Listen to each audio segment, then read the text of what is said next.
मीरपुर खास मां ख़बर ईंदा हलो त मीरपुर खास ज़िले जे मुख़्तलिफ़ यूनियन काउंसिल्स फुलेडियूं ऐं डीगाण यूनियन काउंसिल में समाजी इदारे SPO तरफ़ां सियारे जी सर्द मौसम खां बचाइण लाइ गरीब मिस्किन मुस्तहक बोर मुतासिरनि में गरम कपड़ा कंबल सोड़ूं तरपाल ऐं ॿियो सामान तक़सीम कयो वियो। जंहिं इदारे तरफ़ां UC सतह ते हिकु हंधि विरासत जी जॻह ते मुस्तहकनि खे घुराए सुठे तरीक़े सां सियारे खां बचाव जो सामान ॾिनो वियो। उन मौक़े ते ज़िला मैनेजर राजा इमरान ख़ासकेली ॻाल्हाईंदे चयो त असां हिन बोर्ड वारी ॾुखी घड़ी में गुज़िरियल 4 महीननि खां फुलाडियूं समेत मुख़्तलिफ़ यूनियन काउंसिल में बोर मुतासिरनि जी ख़िदमत करे रहिया आहियूं, जेको हिकु अज़ीम कमु आहे। हिन खां पहिरियां बि असां आलमी इदारे जे ताउन सां बोर मुतासिरनि में नक़द कैश ऐं सिहत सफ़ाई जे सामान जी विरासत करे चुका आहियूं। उन मौक़े ते इदारे जे मॉनिटरिंग ऑफिसर रीमा लतीफ़ सुमरो चयो त असां बग़ैर कंहिं फ़र्क़ जे बोर मुतासिरनि जी ख़िदमत करे रहिया आहियूं त जीअं मुतासिर थियल माण्हुनि जो कारो वहिंवार बहितर थी सघे। उन मौक़े ते इदारे जे सोशल ऑर्गेनाइज़र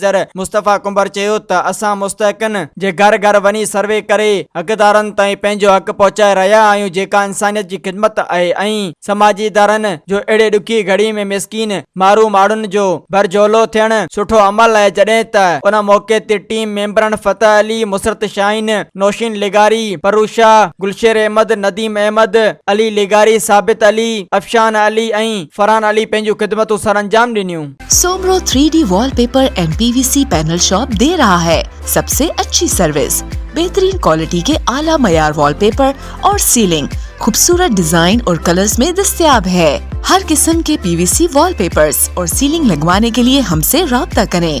हैदराबाद, कासिमाबाद, लतीफाबाद, जामशोरो, मीरपुर खास और सिंध के मुख्तलिफ शहरों में सर्विस मौजूद है। Soomro 3D wallpaper and PVC panel. राब्ता नंबर रंजन अली सोमरो 0333 370 2516, व्हाट्सएप 0333 370 7886।